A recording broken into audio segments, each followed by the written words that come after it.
They said she was trash. They said she was lucky just to be allowed in the room. When Bella showed up to the Sterling family's annual gala, she was the ex-wife everyone wanted to forget. But her ex-husband, Mark, didn't just ignore her. He brought his younger, cruel mistress, Chloe, to parade in front of her. They laughed at her dress. They mocked her silence. They thought they held all the cards because Mark's name was on the invite. But arrogance has a way of blinding people to the truth. Mark and his mistress didn't know that while they were busy playing kings and queens, the person they were bullying held the one thing that mattered more than gold, the deed to the very ground they were standing on. This is the story of how a quiet wife silenced a room of billionaires without saying a word. The rain over Seattle was relentless that evening, turning the winding driveway of the Sterling estate into a slick ribbon of black asphalt. The estate, a sprawling masterpiece of Georgian architecture, sat atop a hill in the exclusive Bridal Trails neighborhood, glowing like a beacon of wealth. For 50 years, the Sterling name had been synonymous with shipping logistics and old money. To get an invitation to the Sterling annual autumn gala was to have arrived. But as Bella Vance steered her modest 5-year-old sedan through the wrought iron gates, she felt anything but arrived. She felt like she was driving to her own execution. She parked far away from the entrance, tucking her car behind a row of towering hedges, well out of sight of the valets who were busy rushing to open the doors of Bentleys and Aston Martins. Bella took a deep breath, gripping the steering wheel until her knuckles turned white. She checked her reflection in the rearview mirror. Her dress was an emerald green silk gown, elegant, vintage, but undeniably 3 seasons old. She had worn it to this same party 4 years ago. Just get through the dinner, she whispered to herself. Do it for Arthur. Arthur Sterling, the patriarch of the family, was turning 80 tonight. He was the only reason Bella was here. Even after the divorce papers had been signed 6 months ago, after Mark had practically thrown her out of their shared penthouse for a woman 10 years younger, Arthur had insisted. You are family, Bella, the old man had wheezed over the phone, his voice weak from the illness that had plagued him all year. Papers don't change loyalty. I want you there. Bella stepped out into the drizzle, opening her umbrella. The cold wind bit at her exposed arms. As she began the long walk toward the glowing portico, a low growl of an engine roared behind her. She stepped onto the grass just in time to avoid being clipped by a sleek, cherry-red Ferrari Spider. The car screeched to a halt right in front of the valet stand, cutting the line. The driver's door opened, and out stepped Mark Sterling. He looked as handsome as ever in a custom-fitted Tom Ford tuxedo, but his face carried that familiar sneer of entitlement that Bella had once mistaken for confidence.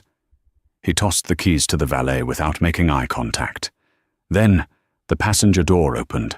A high heel, spiked and glittering with crystals, hit the pavement. Chloe emerged. She was stunning in a chaotic, loud way. She wore a dress that was less of a garment and more of a statement, sequined gold, cut low in the front and back, screaming for attention. She laughed loudly at something Mark said, flipping her blonde extensions over her shoulder. Bella froze in the shadows of the portico columns. She wanted to turn around, get back in her car, and drive until the gas ran out. But it was too late. Mark turned, scanning the entrance to see who was watching his grand arrival, and his eyes locked onto Bella. The smirk dropped for a second, replaced by annoyance, before returning with double the cruelty. He nudged Chloe and pointed. Well, look who it is, Mark said, his voice carrying over the sound of the rain. I didn't think you'd actually show your face, Elle. Chloe squinted, linking her arm possessively through Mark's. Is that Her? She asked, her voice shrill and feigned with shock. Oh, Mark, you said she was plain, but you didn't say she looked like a librarian attending a funeral. Mark chuckled, adjusting his cufflinks. They walked toward Bella, closing the distance like predators cornering wounded prey. Arthur invited me, Bella said, her voice steady despite the thumping of her heart. It's his birthday. Arthur is senile, Mark scoffed, stopping just inches from her. He looked her up and down, his eyes lingering on the vintage dress with disdain. He forgets that you're not part of this family anymore. Your history, Bella. Ancient history. Honestly, it's embarrassing for you to be here. Look at you. You look desperate. I'm here to pay my respects, Bella replied, clutching her clutch bag tighter.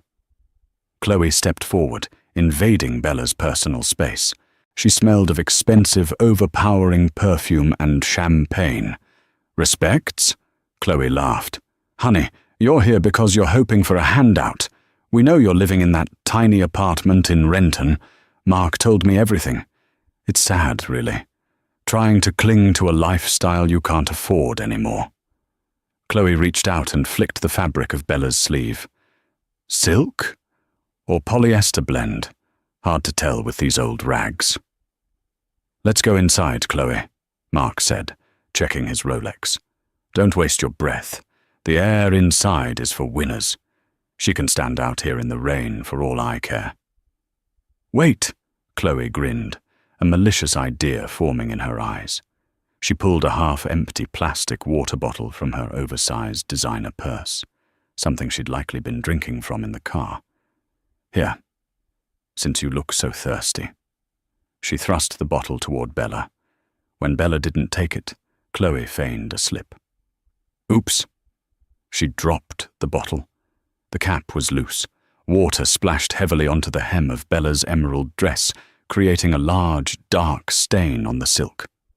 Oh no, Chloe gasped, covering her mouth with a manicured hand, her eyes dancing with mockery. I am so clumsy. But, well, it's already raining, right?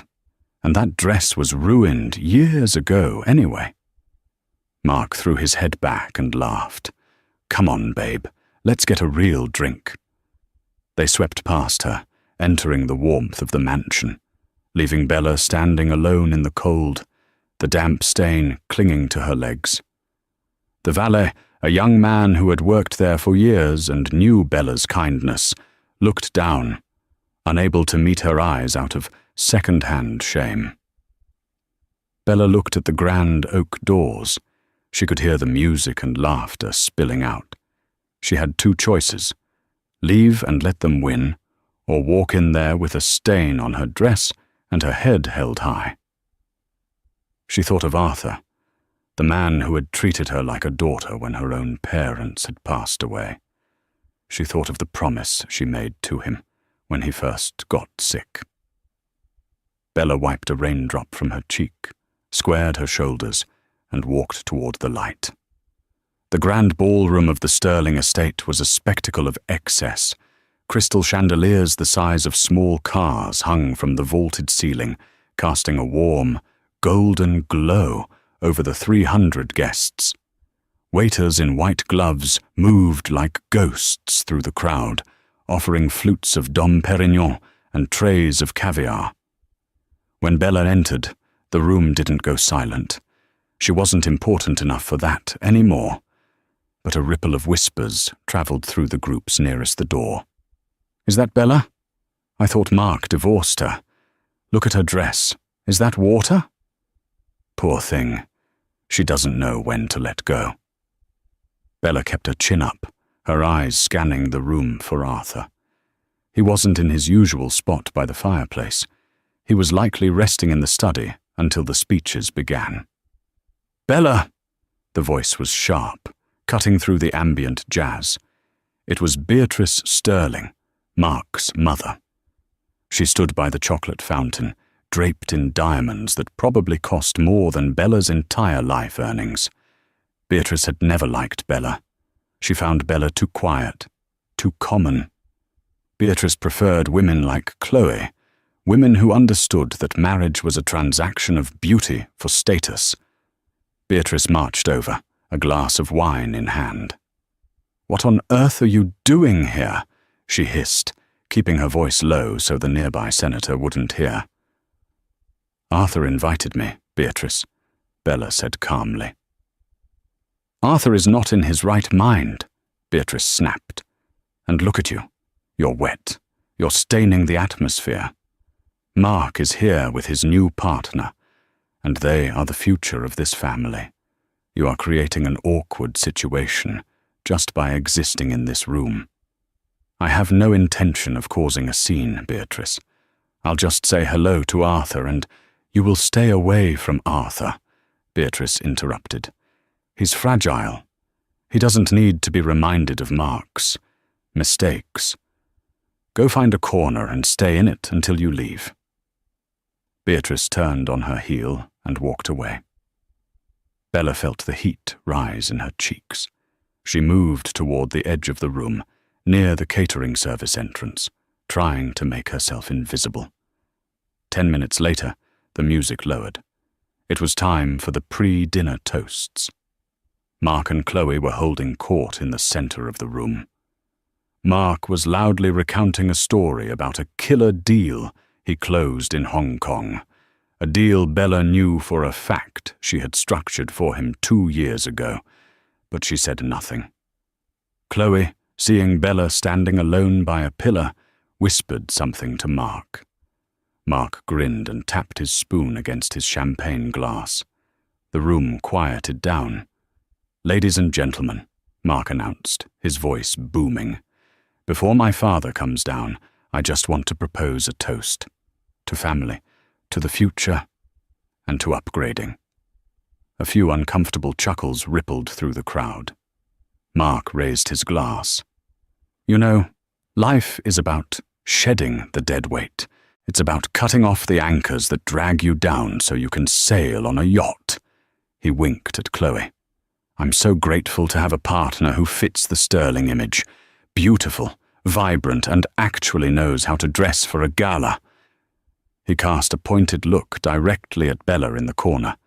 The guests followed his gaze.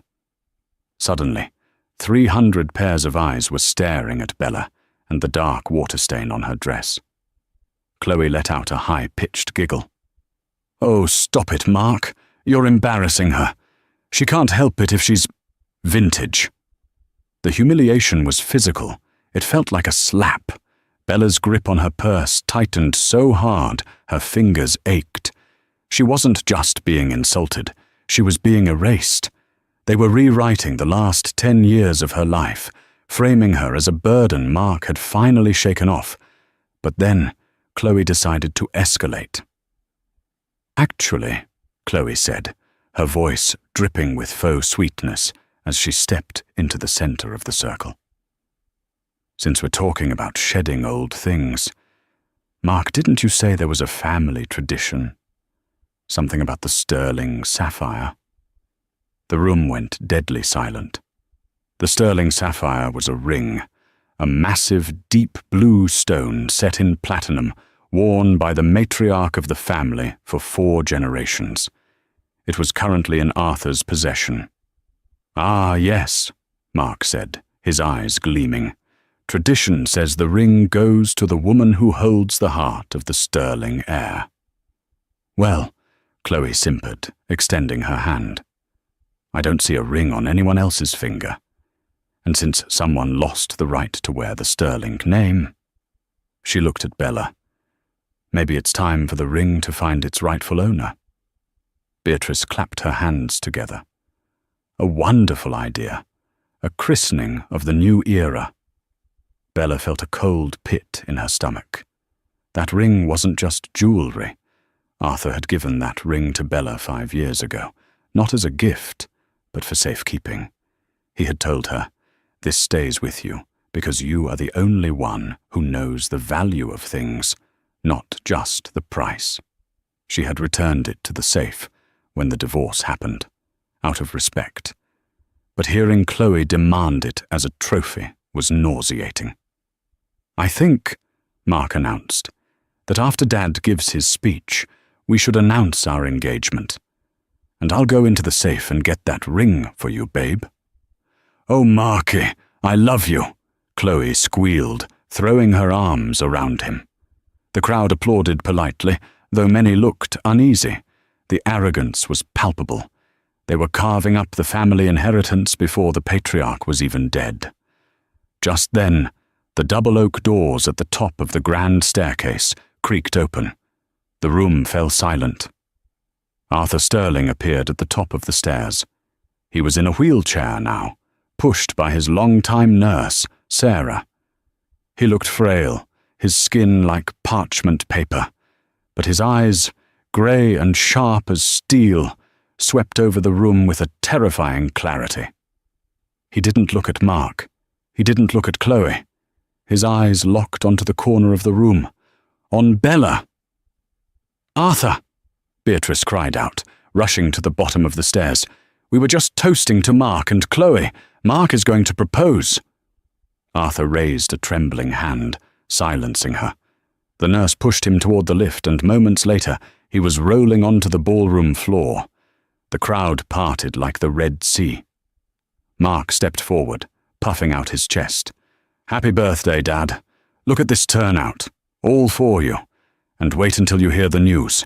Chloe and I—" Arthur rolled right past his son. He didn't even blink. He continued rolling until he stopped directly in front of Bella. The room held its breath. "You came," Arthur rasped, his voice amplified by the silence of the room. "You asked me to," Bella said softly, ignoring the stares of the hundreds of socialites. "Happy birthday, Arthur." Arthur looked at the stain on her dress. His eyes narrowed. He looked back at Chloe, who was holding her empty water bottle, and then at Mark, who was looking annoyed that his father was talking to the help. "Who did this to your dress?" Arthur asked, his voice low but dangerous. "It was an accident," Bella lied, trying to save him the stress. "It wasn't an accident," Arthur said. He turned his wheelchair slowly to face the room. "I saw it from the balcony window upstairs." A gasp went through the room. Chloe's smile faltered. "Dad, it was just a joke," Mark said, stepping in with a nervous laugh. "Chloe was just having some fun. Bella can take a joke, can't you, Elle? Besides, it's not like she's wearing anything expensive." Arthur stared at his son for a long, uncomfortable moment. "Fun," he repeated dryly. "Yeah, fun," Chloe chimed in, trying to regain the spotlight. "Anyway, Arthur, Mark promised me the sapphire for our engagement. We thought tonight would be the perfect time." Arthur let out a dry, rattling chuckle that turned into a cough. He waved his hand, beckoning his lawyer, Mr. Henderson, who had been standing silently by the bandstand. "You want the sapphire?" Arthur asked Chloe. "Well, I am the future Mrs. Sterling," Chloe beamed. "And you?" Arthur looked at Mark. "You think you're the king of this castle?" "I run the company, Dad. I pay the bills," Mark said arrogantly. "Beatrice and I have kept this family relevant while you've been resting." "Relevant," Arthur mused. He looked at Mr. Henderson. "Is everyone here? The board? The investors?"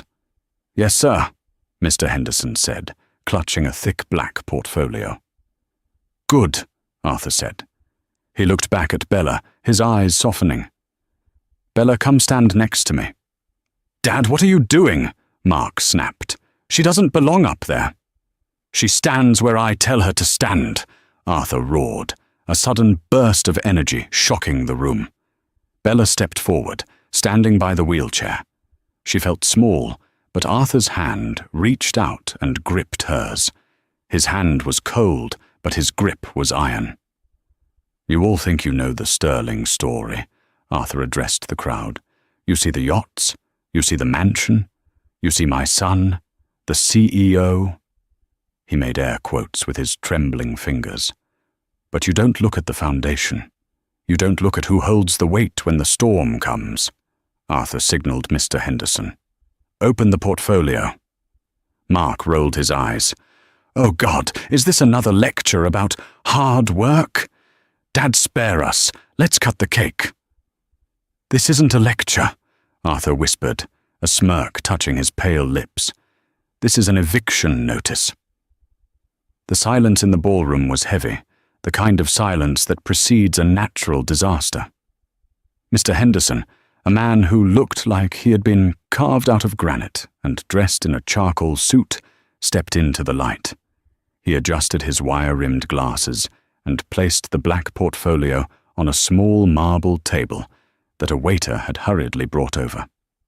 Mark laughed, but it was a nervous sound, cracking at the edges. "Okay, seriously? An eviction notice? Dad, your sense of humor is getting dark. Is this about the summer house? Because I told you, I'm renovating it." "This isn't about the summer house, Mark," Mr. Henderson said, his voice dry and devoid of emotion. He unzipped the portfolio. "This is about the ground you are standing on. 1420 Bridal Trails Boulevard, the Sterling Mansion." Beatrice stepped forward, her diamond necklace catching the light as she trembled with indignation. "Henderson, put that away. Arthur is clearly having an episode. This is a party. We are not going to discuss real estate in front of the senator." "Sit down, Beatrice," Arthur commanded. It wasn't a shout, but the authority in his voice was absolute. Beatrice froze, her mouth agape, and slowly lowered herself onto a velvet ottoman. Mr. Henderson pulled out a document. It was thick, bound in blue paper, with a red wax seal at the bottom. 3 years ago, the lawyer began, addressing the room rather than just Mark. Mr. Arthur Sterling restructured his personal assets. He was concerned about the volatility of the company leadership. Mark's face flushed red. "Volatility? I doubled our stock price." "You inflated the stock price with high-risk loans," Arthur interrupted, his eyes hard. "And you leveraged this house to do it. Didn't you, Mark?" A gasp went through the crowd. The guests whispered furiously. Leveraging the family estate was a cardinal sin in their world. It smelled of desperation. That was a temporary liquidity measure," Mark stammered, sweat beginning to bead on his forehead. "It's standard practice, and I paid it off." "You didn't pay it off," Arthur said calmly. "Bella did." Mark froze. He looked at Bella, who was standing beside the wheelchair, looking just as confused as everyone else. "What?" Mark spat. "She doesn't have a dime. I made sure of that in the divorce settlement." Bella used the inheritance she received from her grandmother, money she never touched, money she was saving for a child, to anonymously pay off the lien you put on this house, Arthur revealed. She did it to save the family name from the scandal of foreclosure. She did it to save you, though God knows why. Bella felt her breath hitch. She remembered that day. She remembered wiring the money to a shell corporation Mr. Henderson had set up, thinking she was just helping the company stay afloat during a rough patch. Mark had lied to her about. She never knew it was for the house. She never knew Arthur knew. "She bailed you out," Arthur continued, his voice rising. "And how did you repay her? You cheated on her. You paraded this woman," he gestured vaguely at Chloe, "into her bed. You humiliated her. And then you cast her out with nothing." "That's business, Dad," Mark yelled, losing his composure. "Relationships end. It doesn't mean she owns anything. I'm the Sterling heir. By blood, this house is mine." "By blood, you are my son," Arthur said sadly. "But by law, you are a tenant." Mr. Henderson cleared his throat and lifted the document high. "This is a quitclaim deed, signed and notarized 3 years ago, concurrent with the repayment of the lien. At that time, ownership of the Sterling estate was transferred in full." Chloe laughed, a shrill, desperate sound. "Transferred to who? The bank? The charity foundation? Who cares? Mark will just buy it back. Mr. Henderson turned his gaze toward the girl in the gold sequin dress. It cannot be bought back, Ms. Chloe, because it is not for sale. The deed is in the name of the person who saved it. Henderson turned the document around. The name typed in bold black letters was visible to everyone in the front row. Bella Vance. No, Mark whispered, the color draining from his face until he looked like a corpse. That's not legal. You can't just give her the house. Mom, tell him. Beatrice was hyperventilating, fanning herself with a cocktail napkin. Arthur, you gave the estate to the ex-wife? Have you lost your mind? She's not a sterling. She is the only one in this room who acts like one, Arthur snapped. He looked up at Bella. I transferred the deed to a blind trust with you as the sole beneficiary. The condition was that the trust would dissolve, and full title would pass to you upon my death. Or, Arthur paused, a wicked glint in his eye. Or at my discretion, should I feel the current occupants were abusing the property. Arthur gestured around the room, spilling drinks on guests, mocking the poor, turning my home into a circus for your vanity. I'd say the property is being abused. So, Arthur concluded, looking at his son, as of this moment, Mr. Henderson has filed the activation paperwork. This isn't my house, Mark, and it's certainly not yours. Arthur took Bella's hand and squeezed it. It's hers. Bella stared at the document. The room was spinning. She wasn't just a guest anymore. She wasn't just the pity invite. She was the owner of a $50 million estate. The silence was broken by Chloe. This is ridiculous, Chloe shrieked. She stomped her foot, the spikes of her heels digging into the expensive Persian rug. Bella's rug. Mark, do something! She can't own this place. Look at her. She's wearing a wet dress. She drives a Honda. Mark seemed to snap out of his shock, fueled by Chloe's outrage. He charged toward Mr. Henderson, reaching for the papers. Give me that! It's a forgery! My father is incompetent. I'll have this annulled in court by tomorrow morning. Two large men in dark suits, security guards Bella hadn't noticed before, stepped out from the shadows and blocked Mark's path. Mark bounced off the chest of one of them, stumbling back. Don't touch the paperwork, sir, one of the guards rumbled.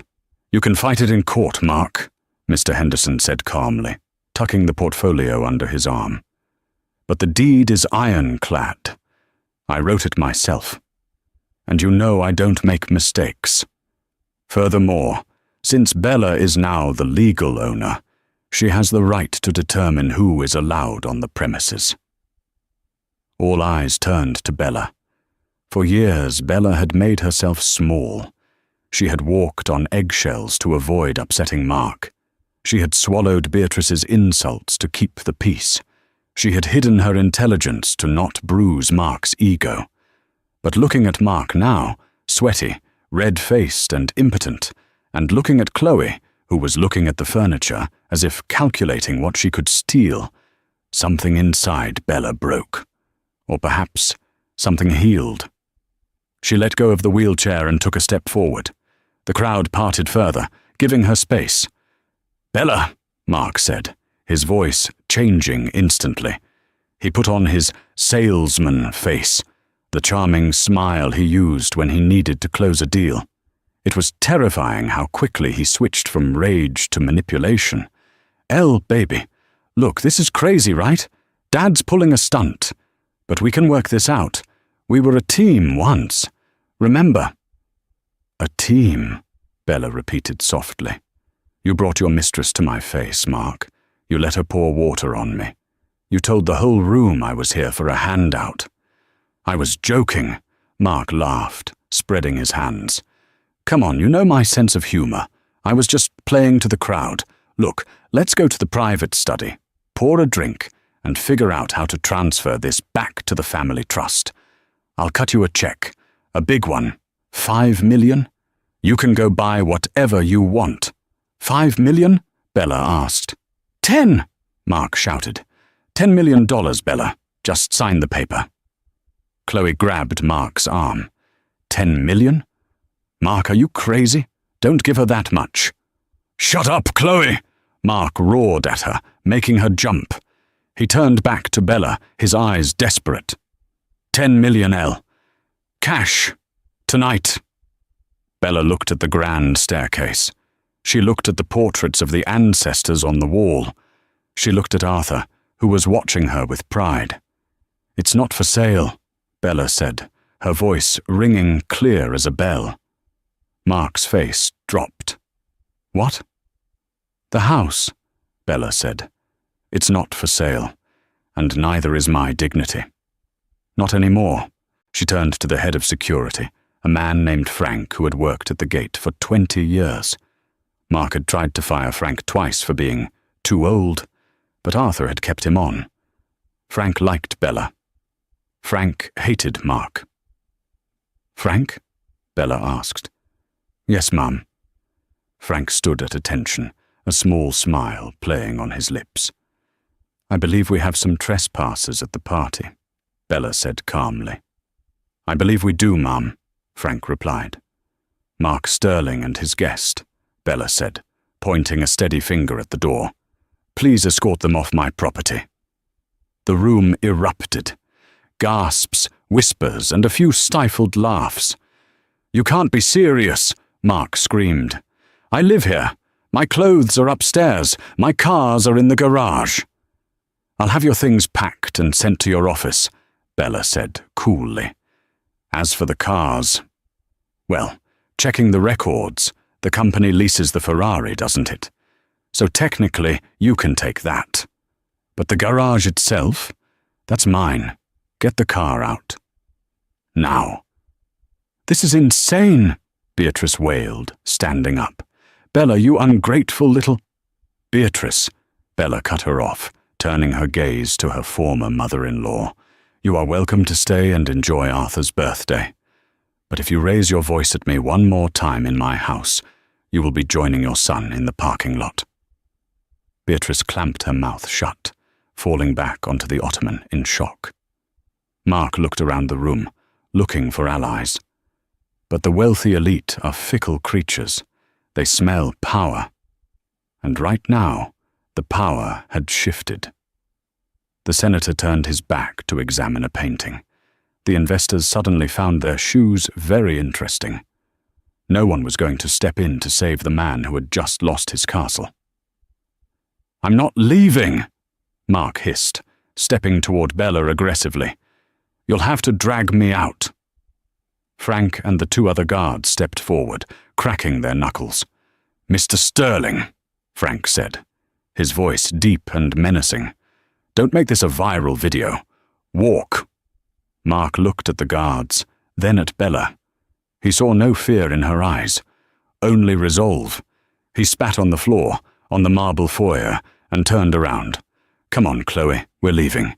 This place is a dump, anyway. He marched toward the door. Chloe hesitated. She looked at Mark, storming away, and then she looked back at the room full of billionaires. She looked at Bella, the new owner of the Sterling estate. Mark, wait, Chloe called out, but she didn't move to follow him immediately. She looked at Bella. Bella, I didn't know. The water bottle, it really was an accident. Maybe I could stay. I mean, Mark is so volatile, you know. I was just afraid of him. Bella looked at Chloe with pure pity. He's your problem now, Chloe. You wanted the man. You got him. But you don't get the house. Go, Bella ordered. Chloe let out a huff of indignation, grabbed her purse, and ran after Mark, her heels clacking loudly on the floor. And Chloe, Bella called out one last time. Chloe stopped at the door, turning around. You forgot your trash, Bella said. She pointed to the empty plastic water bottle Chloe had dropped on the floor earlier, the weapon of her bullying. Chloe glared, her face beet red. She didn't pick it up. She turned and fled into the rain. Frank motioned to a waiter, who quickly scooped up the bottle and wiped the floor. As the heavy oak doors slammed shut behind them, sealing out the wind and the rain, a heavy silence hung in the room.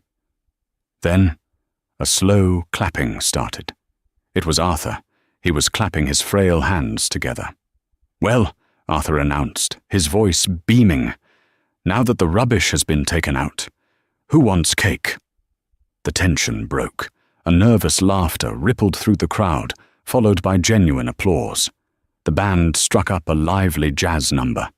The atmosphere shifted from a tense courtroom drama back to a party, but the dynamic had changed forever. Bella felt her knees go weak. The adrenaline was fading. She stumbled slightly, and Arthur reached out to steady her. "You did good, kid," Arthur whispered. "You did good." I evicted him, Arthur," Bella whispered back, trembling. "He's your son."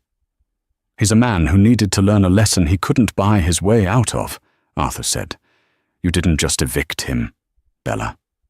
You woke him up. Maybe. Or maybe you just destroyed him. Either way, it was justice." But the night wasn't over. As the guests began to circle Bella, eager to ingratiate themselves with the new owner of the Sterling estate, Mr. Henderson tapped Bella on the shoulder. "Miss Vance," he said, his face grave. "Or I suppose Ms. Sterling Vance, if you prefer. We have a slight complication." "Complication?" Bella asked, her heart sinking. "Is it Mark? Is he coming back?" "No," Henderson said. "It's about the deeper clauses of the trust. Mark was right about one thing. He does have investors. Dangerous ones. And the house wasn't just collateral for a bank loan. It was collateral for a private loan. A loan shark disguised as a hedge fund." Bella's blood ran cold. "Mark borrowed money from the Vipers?" Arthur asked, his face paling. "Yes," Henderson said. "And now that Mark has defaulted effectively by losing the asset, they aren't going to look for him. They are going to come for the asset." Bella looked at the door. "You mean—" "I mean," Henderson said, checking his watch, "that Mark didn't just lose a house tonight. He painted a target on your back, and the people coming to collect aren't going to be stopped by Frank and 2 security guards." Bella looked at the luxury around her. She had won the battle, but the war had just begun. She owned the mansion, but she also owned its demons. "What do we do?" Bella asked. Arthur's eyes sharpened. The old tycoon was back. "We do what Sterlings do. We close the gates. We rally the troops. And we prepare for a siege." The music had stopped. The siege Arthur spoke of didn't look like medieval knights storming a castle. It looked like 3 matte black SUVs rolling silently up the driveway, stopping just inches from the closed wrought-iron gates. Inside the ballroom, the remaining guests gathered by the floor-to-ceiling windows, whispering nervously. They held their champagne flutes like shields. They knew what those cars meant. In the world of high finance, you didn't fear the police. You feared consultants, the fixers sent by private equity firms like Obsidian Capital to recover assets when a deal went south. "That's Vargas," Mr. Henderson whispered, peering through the curtains. "Head of recoveries for Obsidian. He doesn't go to court. He goes to the front door." "Frank," Bella said into the small radio the security guard had handed her. "Do not open the gate." "Copy that, Ms. Vance, but they're demanding entry. They say they have a repossession order for the property." "Let me talk to him," Bella said. She turned to Arthur. "Stay here. You need to rest." "I'm coming with you," Arthur wheezed, trying to lift himself. "No," Bella said firmly. She placed a hand on his shoulder. It was the first time she had ever given an order to the patriarch of the Sterling family. "You gave me the house, Arthur. That means you gave me the fight. Trust me." She looked at Mr. Henderson. "Bring the original transfer documents, and bring Mark's loan application copies, the ones you found in his office safe. Bella walked out of the front door, not into the warmth of the party, but back out into the biting wind and rain. She stood under the portico, the lights of the mansion illuminating her emerald dress. She looked like a queen defending her kingdom. At the gate, a man in a raincoat had stepped out of the lead SUV. He was tall, with a face that looked like it had been chiseled out of cold marble. This was Vargas. Bella walked down the driveway, flanked by Frank and 2 other guards. She stopped 5 feet from the gate. "Mr. Vargas," Bella called out over the sound of the rain, "you're trespassing on private property." Vargas smiled, but it didn't reach his eyes. "Ms. Vance, is it?" "We aren't trespassing. We are collecting. Mark Sterling defaulted on a $20 million bridge loan as of..." He checked his watch. "Midnight tonight. The collateral for that loan is this estate. We are here to secure the asset." "Open the gate or we ram it," a voice from the SUV shouted. "If you touch that gate," Bella said, her voice steady and loud, "I will have you arrested for destruction of property. And Mr. Vargas, you're a smart man. You don't make moves without paperwork. Let me see the loan agreement." Vargas signaled to an assistant, who passed a document through the bars of the gate. Bella took it. It was wet with rain, but legible. She scanned it quickly, Henderson shining a flashlight over her shoulder. There it was, Mark's signature. And under the section titled Collateral, it listed 14 Narena Bridal Trails Boulevard. Fee, simple absolute. "He signed it," Vargas said smoothly. "The house is ours." "No," Bella said. She handed the paper back. "He signed it. But he didn't own it." She snapped her fingers. Henderson handed her the blue-bound quitclaim deed from 3 years ago. "This house was transferred to the Sterling Family Trust, with me as the beneficiary, on October 14th, 2022, Bella declared. "The loan you have in your hand is dated January 2024. Mark Sterling pledged an asset he did not legally possess. That makes his contract with you void regarding the property." Vargas narrowed his eyes. He took the copy of the deed and examined it under the SUV's headlights. The rain hammered down on the paper, but the notary stamp was undeniable. "If he didn't own the house," Vargas said, his voice dropping an octave, "then he committed bank fraud. He defrauded Obsidian Capital." "Exactly," Bella said. "Mark lied to you. He scammed you. And if you force your way onto this property, you aren't repossessing collateral. You are breaking and entering into the home of a third party who has no contract with you." Bella stepped closer to the bars, staring Vargas down. "I am not Mark Sterling. I don't owe you a penny, and I have the King County Sheriff on speed dial, along with every major news outlet in Seattle inside my living room. Do you really want Obsidian Capital to be seen attacking a single woman's home because you failed to do your due diligence on a borrower?" The silence stretched for 10 agonizing seconds. Vargas looked at the deed. He looked at the mansion. He looked at Bella. He realized he had been played, not by her, but by Mark. Mark had gambled that he could pay the loan back before anyone checked the deed. Mark had lost. Vargas let out a slow breath. He signaled to his driver. "You're right," Vargas said, his tone icy. "We have no quarrel with you, Miss Vance. Our issue is with Mr. Sterling." "Then I suggest you go find him," Bella said coldly. "He left 10 minutes ago in a red Ferrari. License plate MR.T. 88. He's probably heading for the interstate." Vargas smiled again, and this time it was terrifyingly genuine. It was the smile of a wolf that had just caught a new scent. "Thank you for the tip," Vargas said. "Boys, mount up. We have a new target." The men scrambled back into the SUVs. Tires squealed on the wet asphalt as the convoy whipped around, speeding away not toward the house, but down the hill. chasing the Ferrari. Bella stood in the rain, watching the red taillights fade. Her legs finally gave out, and she slumped against the cold iron of the gate. Henderson caught her arm. "You did it," Henderson breathed, looking at her with newfound awe. "You turned the wolves on the shepherd." "He brought them to the door," Bella whispered, shivering. "I just pointed them in the right direction." 3 miles down the road, the reality of Mark Sterling's new life was setting in. The red Ferrari Spider was pulled over on the shoulder of a dark, wooded stretch of road. The engine was dead. Mark pounded the steering wheel in a blind rage. "Piece of junk!" he screamed. "Start! Start, you useless piece of metal!" "Stop screaming!"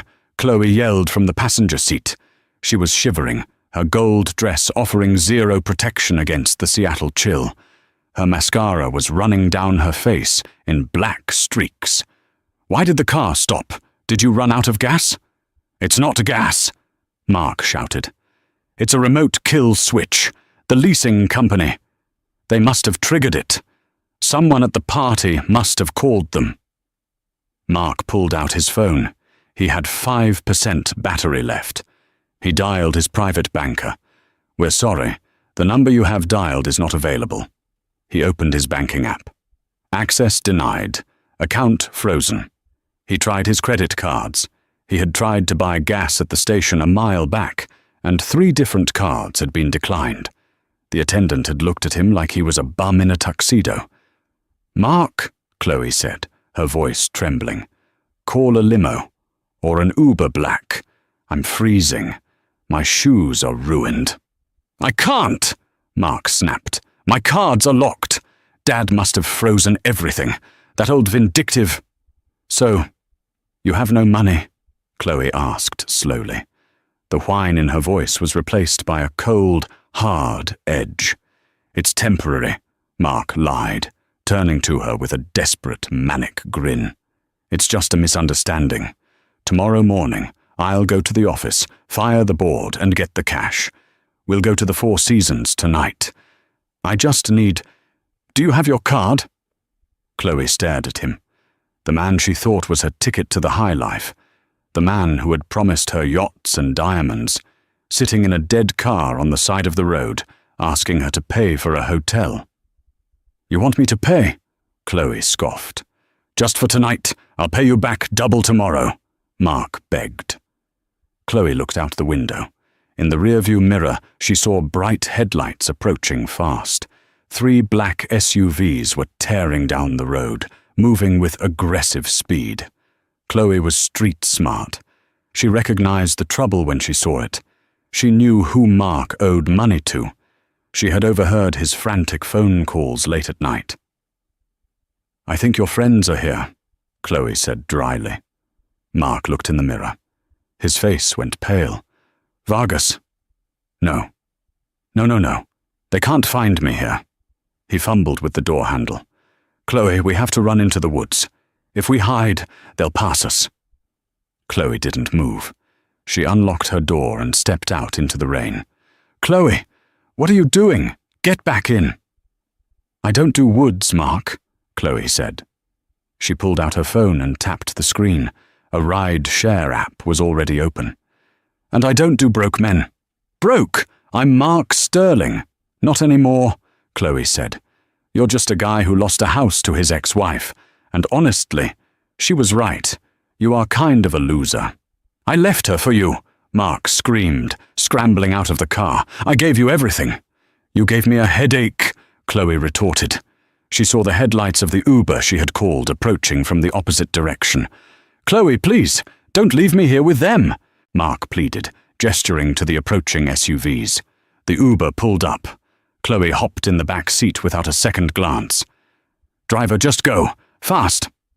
Mark watched the taillights of the Uber disappear, leaving him alone in the darkness.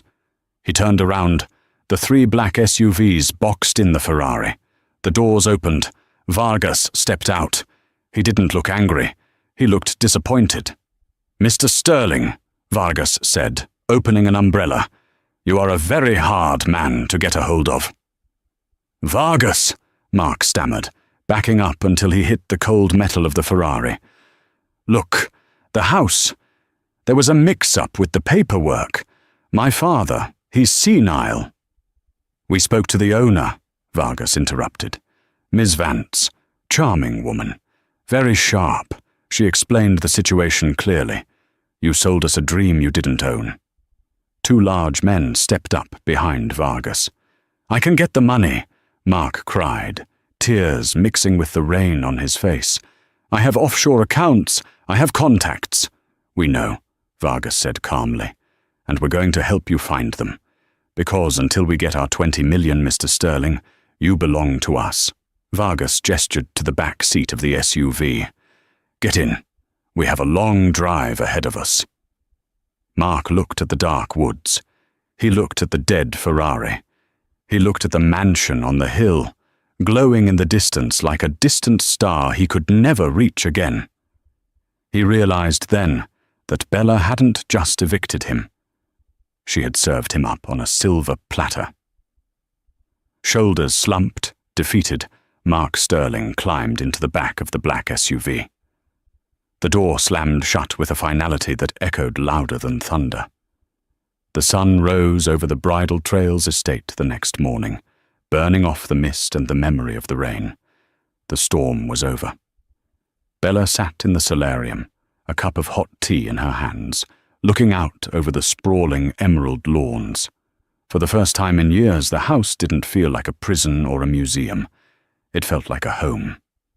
There was a soft whirring sound, and Arthur rolled into the room. He looked tired, the excitement of the previous night having taken a toll on his frail body, but his spirit seemed lighter than it had been in a decade. "You're up early," Arthur said, his voice raspy but warm. "I couldn't sleep," Bella admitted. She placed her cup down on the glass table. "Arthur, the news reports. They say Mark is missing. They found his car abandoned on the side of the highway." Arthur nodded slowly. He didn't look surprised. Mark made his choices, Bella. He chose quick money over hard work. He chose flash over substance. When you dance with the devil, eventually the music stops. "I sent his things to the city," Bella said softly. "Whatever was left in his room. It wasn't much. He never really lived here," Arthur said, looking around the room. "He just occupied space. You breathed life into this place." Arthur reached into the pocket of his robe and pulled out a small velvet box. He slid it across the table toward her. Bella opened it. Inside sat the sterling sapphire, the massive, deep blue ring that Chloe had demanded the night before. "I can't take this," Bella said, shaking her head. "This belongs to the family." "You are the family," Arthur said firmly. "Blood makes you relatives, Bella. Loyalty makes you family. Mark may carry my DNA, but he never carried my values. You did. You took care of me when he was too busy jet-setting. You saved this house with your own money when he tried to gamble it away. You stood tall when they tried to make you feel small." Arthur looked her in the eyes. "The world thinks I gave you this mansion to spite my son. But that's not true. I gave it to you because you're the only one who will keep the lights on." Bella took the ring. It was heavy, cool to the touch. She slipped it onto her finger. It fit perfectly. "What now?" Bella asked, looking out at the gate where the security team was already changing shifts, guarding her sanctuary. "Now?" Arthur smiled, closing his eyes to rest in the sun. "Now, we have breakfast. And then, you run the empire." Bella smiled. She picked up her tea. The water stain on her dress from the night before was gone, washed away in the laundry. The woman who had arrived trembling in the rain was gone too. In her place sat the lady of the manor. And this time, no one was going to tell her to leave. Mark Sterling thought he was untouchable. He thought that wealth was a shield that allowed him to treat people like garbage. He brought his mistress to humiliate his ex-wife, thinking he held all the power. But he forgot the most important rule of power. It doesn't reside in a title, or a suit, or a loud voice. True power belongs to those who are patient, kind, and resilient. In one night, the tables didn't just turn. They flipped completely. The mistress was left on the side of the road, realizing her golden ticket was a fraud. The arrogant son was taken away by the very wolves he tried to feed. And the quiet, unwanted ex-wife, she didn't just get the last laugh. She got the deed, the ring, and the future. It's a reminder to us all. Be careful who you step on while you're climbing out the ladder, because you never know who owns the building you're climbing on. What did you think of Arthur's decision? Did Mark get exactly what he deserved, or was the punishment too harsh? Let us know in the comments below. I read every single one. If you enjoyed this story of karma and justice, please smash that like button. It really helps the channel grow. And if you haven't already, hit subscribe and ring the notification bell so you never miss a new story. We drop new dramas every week that you won't want to miss. Thanks for watching, and see you in the next video.